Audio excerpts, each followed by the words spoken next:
I can't emphasize this enough, but we are so honored that you've been able to take time out of your busy schedule to be here with us today. It means a great deal, not just to us, not just to Sierra Leone, and not just to West Africa or the African continent, but to everyone who is passionate and very, very keen on contributing to the progress of the continent. For me, especially as a woman in leadership, I'm very, very excited when I found out that you were a he for she campaign champion. And obviously that's not something we often see that is prioritized in leadership spaces. And so for me, I'm very curious, what does gender equity mean to you personally? And how does that translate into policy and culture? Thank you very much. I am a he for she, truly speaking, because I was fortunate, maybe, to have been raised by a single mother when I lost my dad at the age of 4. She did not have the fortune of going to school. She knew nothing about education. But because of our own values, tenacity, and hard work, she raised me single-handedly to be who I am today. May I so rest in peace.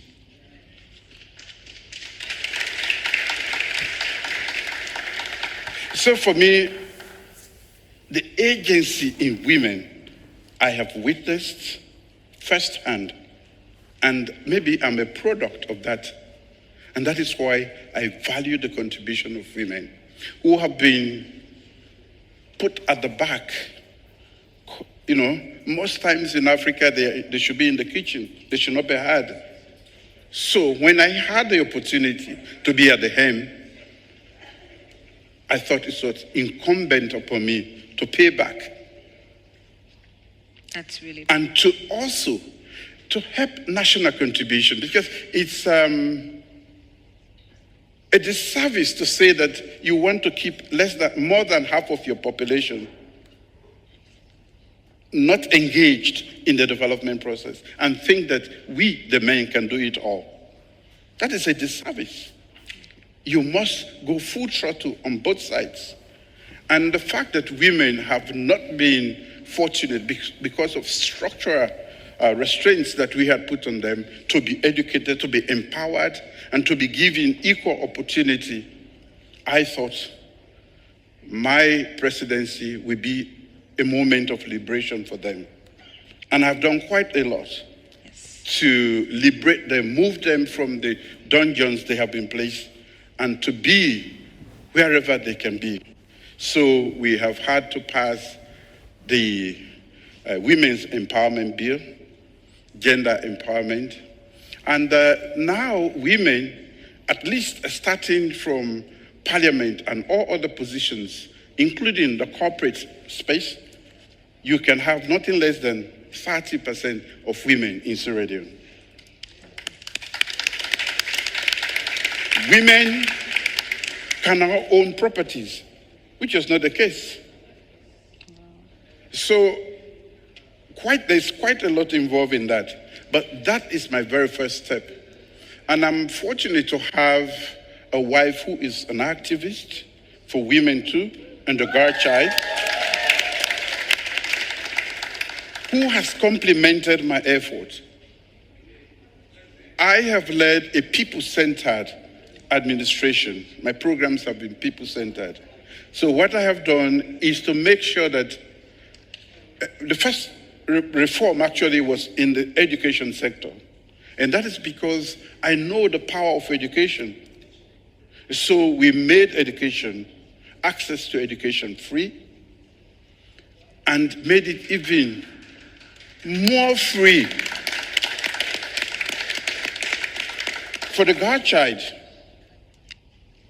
If you were in Sierra Leone, you can go from preschool to the end of university because you are doing STEM discipline courses. You won't pay a dime. This is all for the women folk to catch up because they have been left behind for far too long. So there's quite a lot going on in that space. She recently, with the support of many others, she built a coalition to bring about prevention of early marriage, teenage marriage. Before, and in many African countries, even as I speak, girls at the age of 12, 11, 13 are being sent into marriage. Today in Sierra Leone, by law, and we are enforcing that law, it's a crime. There is a law, and we just passed that in addition to the gender bill that we passed.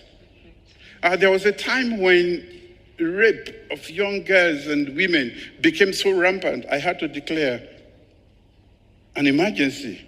And we put in place so many measures. This is all to protect the women, their dignity, and to allow them, especially the young girls, to nurture them and support them so that they can be equal partners. They can never reach become women of substance if we do not nurture them, if we do not give them a special place. So I have been considered a he for she because the only parent I had was a she. Yes.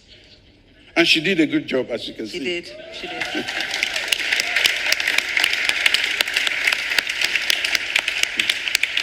Wow, that's so powerful. Your Excellency, if I may, I want to ask you one final question. And that's because across Sierra Leone and, the wider West African region, you are definitely seen as someone who is committed to laying down the foundations for transformation. And I read about what you do. I'm sitting with you having conversations, and I'm in awe. What drives you? Like, what drives that approach, and what keeps you going? Maybe I need to give you a sneak preview into my past. Yes. As a former military man, and I've had the opportunity of leading the government. And I thought it was necessary that I had so much experience. And during the intervening years, when I left and I went back to become democratically elected, I lived in very developed democracies around the world. I lived here, I lived in France, and I also lived in the United States. You cannot undertake fundamental reforms in a system and want it to survive without laying the foundation. That's true. So I normally make the analogy, if you want to build a skyscraper, the foundation must be as strong as how high you want to go. So for me, we are pushed into, what is your priority? For me, I know that in the 21st century, education is the best foundation. The human capital. And when I talk about human capital, I mean taking care, feeding the mind through education, feeding this belly, the tummy, through food security, and taking care of the being through health. So this is what we call human capital. It's not just about education or maybe health. We combine all of these to mean human capital development. If you have a healthy person that is well educated and, of course, not malnourished, they are fit to go and they can survive anywhere in the world. So that is my mission. And to make Sierra Leoneans competitive around the world, as we were before, we were referred to as the Athens of West Africa because the first Western university south of the Sahara was founded in Sierra Leone in 1827. So, for me, our prowess then was projected not because of weapons or any other thing, but because of knowledge, formation, and sharing, which we did very well at the Frobe College. So I am eager to bring Sierra Leone back to its glory, especially in the 21st century. And that is why I've insisted on fit for purpose education. Fit for purpose education, one that will take them anywhere and they will be competitive, not just stay home and get employment and not produce. They have to be productive, they have to be healthy, and of course, they cannot be productive if they are not well educated. That's really powerful. Please, another round of applause for His Excellency.